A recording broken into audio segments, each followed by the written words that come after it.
جن کے دروازے پر بھکاری بھی ہوتے ہیں اور دعائیں بھی قبول ہوتی ہیں. قبرستان میں کبھی فقیر نہیں جاتا. جس گھر میں سارے مر گئے ہوں ان کے مرید ان سے کچھ نہیں مانتے, انہیں الٹا دعائیں دینی پڑتی ہے, اللہ تم سے راضی ہو. نبی صاحب کتنی یہ الٹ گنگا بہ گئی ہے. پیر بنایا جاتا ہے کہ اللہ کو ہم سے راضی کروائے گا. پیر اس لیے اس کا دامن پکڑا جاتا ہے کہ اللہ میاں کو ہم سے راضی کروائے گا. یہ الٹے پیر ہمارے گلے پڑ گئے, ان کو بھی اللہ سے راضی کرواؤ. اے اللہ میاں ان سے راضی ہو جا. خدا بھلا کرے فخر الدین رازی کا کہ جو اور تو کسی بات پہ ہم سے کبھی راضی نہ ہوئے, لیکن یہ بات انہوں نے بڑے فخر کے ساتھ کہی ہے کہ جب بھی مولا علی کا تذکرہ کرتے ہیں ساتھ لکھتے ہیں کرم اللہ وجہہ. شاگردوں نے پوچھ لیا کہ جب سارے صحابی برابر ہیں, وہ رضی اللہ ہے, علی کرم اللہ ہے, آپ علی کے نام کے ساتھ رضی اللہ کیوں نہیں لکھتے؟ کہنے لگے میں علی کو بھی رضی اللہ لکھ دیتا اگر علی نے پوری زندگی کوئی گناہ کر کے اللہ کو ناراض کیا ہوتا.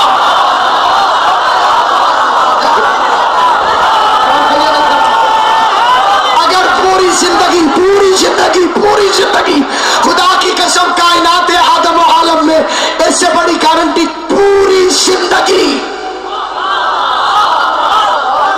اگر علی نے کوئی گناہ کیا ہو تو اللہ گناہگاروں سے ناراض ہوتا ہے.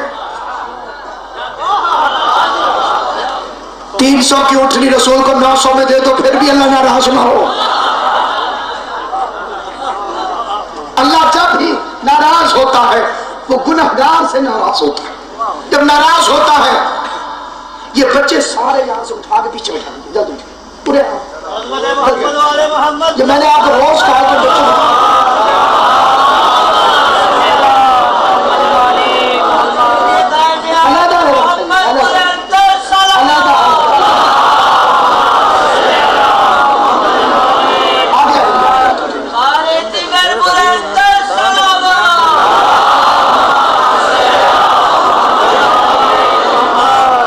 بچوں بچوں کو جو حضرات لے کر آتے ہیں ان سے گزارش ہے اپنے پاس بٹھیں تاکہ تہذیب عزاداری آپ کی نگاہوں کے سامنے وہ سیکھے کہ امام حسین کی مجلس میں بیٹھنے کے آداب کیا ہے, اس دربار میں بیٹھنے کے آداب. تھوڑا آپ آگے یہ درود پڑھتے ہوئے تمام حضرات میرے محترم اور مکرم سامعین, کائنات آدم و عالم میں جسے کریم کہا جاتا ہے, اللہ کریم, قرآن کریم,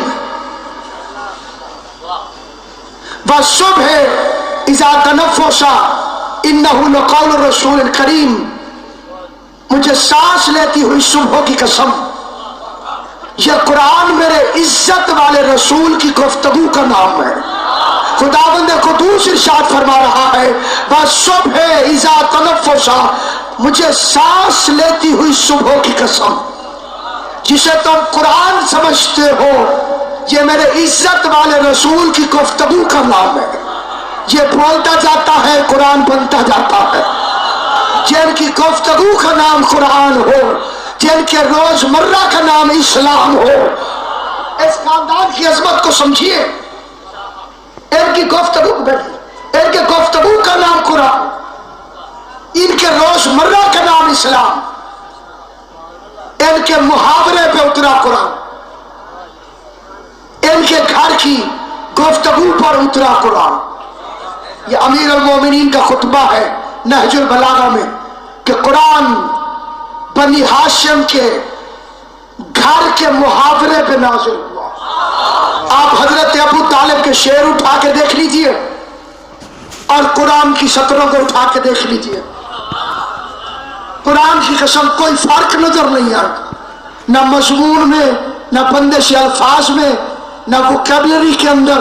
ذخیرہ الفاظ بھی ایک ہے, گفتگو کا انداز بھی ایک ہے, گفتگو کا اسلوب بھی ایک ہے. اور یہ فکرہ ہے میرے مولا امیر المومنین حضرت علی علیہ السلام کا کہ اپنے بچوں کو ابو طالب کے شعر پڑھواؤ. یہ ریکمینڈ ہے امیر المومنین کی طرف سے. بچوں کو شعر پڑھاؤ ابو طالب کے، پہلا نعت خوان شاعر، اس سے پہلے کسی کے باپ کو بھی پتہ نہیں تھا کہ نعت بھی کوئی چیز ہوتی ہے کہ نہیں ہوتی۔ دنیا نے اعلان رسالت کے بعد نعت کہی ہوگی، ابو طالب نے اس وقت کہہ دی تھی جب یہ 2 سال کا تھا۔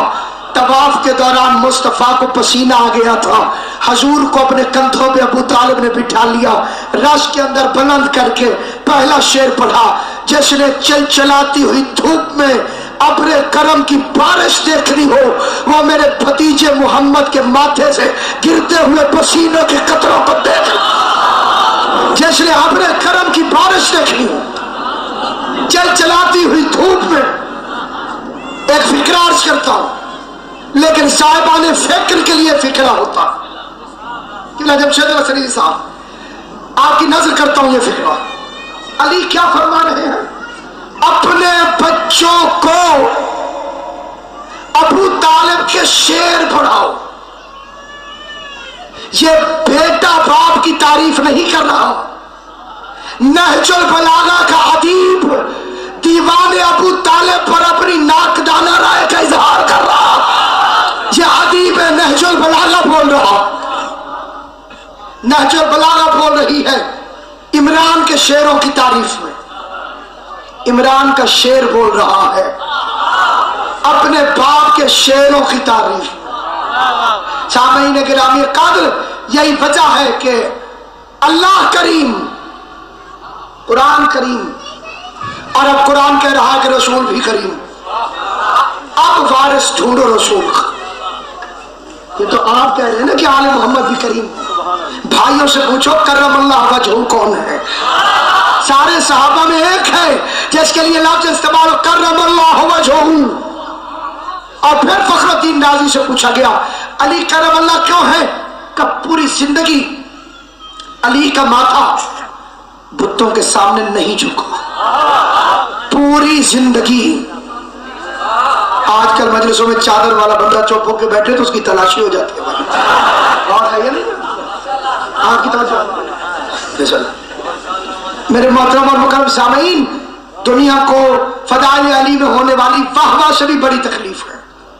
دشمنی علی میں پڑھنے والا کہیں سے بھی پڑھ کے آیا ہو، خدا تاثیر کھینچ لیتا، تو خالی خطیب کی تاثیر نہیں کھینچتی، غیر حاضر ہو جائیں تو سمجھیے تاثیر گئی۔ یہ فہم و ادراک عطیہ محمد و آل محمد، یہاں بولتی وہ زبان ہے جس کا لہجہ اللہ اور علی کو اچھا محسوس ہوتا ہو، جس کا بولنا علی کو اچھا نہ لگے۔